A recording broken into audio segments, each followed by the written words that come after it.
بسم الله الرحمن الرحيم. horta marka hore warbixinta waxa bixiyay wasiirkeena arrimaha gudaha hawsha iyadii diiwaangelintiina hadda ka bilaabantay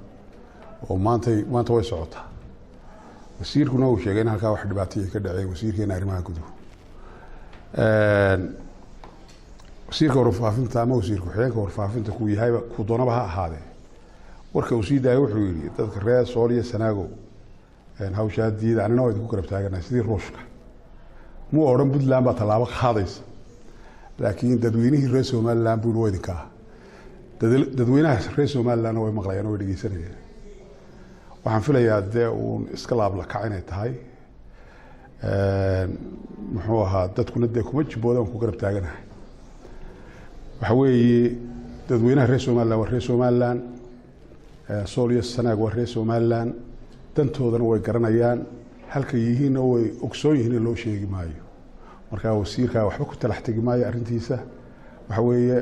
ummaddu way ogsoon tahay halka ay tahay waxay qabsanaysaa iyo waxay doonaysaa way garanayaan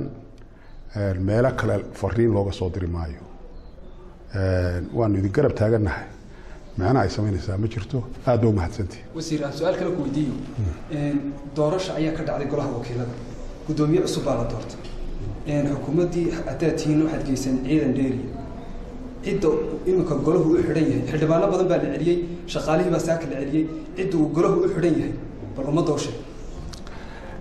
ninkii golaha lagaga dhawaaqay gudoomiyaha ahaaba 7 cisho aynu ahaatay yiri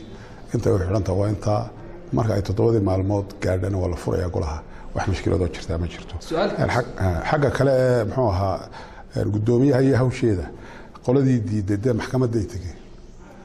hawshuna maxkamadda ay taala iyagoo ay geysteen hal la sugudee jawaabteeda su'aal kale ku celinayo wasiir waxa jirta bartamaha suuqa magaalada Hargeysa waxa laga sheegay warbaahinta qaar ee saaka soo baxay jireedada qaar qoray inay dhalinyaro faashista oo dadka duhurka cad ka qaaday moobiladu ay jiraan xukuumad ahaan arinta maxaad ka waraysaa hadda la ii sheegay oo la igu lahaa ninba ku dhawaaqay oo website-dadana geliyay waxa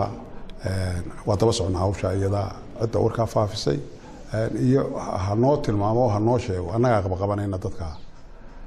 dadka iyaga cabasho kama hayno hadday cid wax samaysana kulli hawshu police ku gacanta ku haya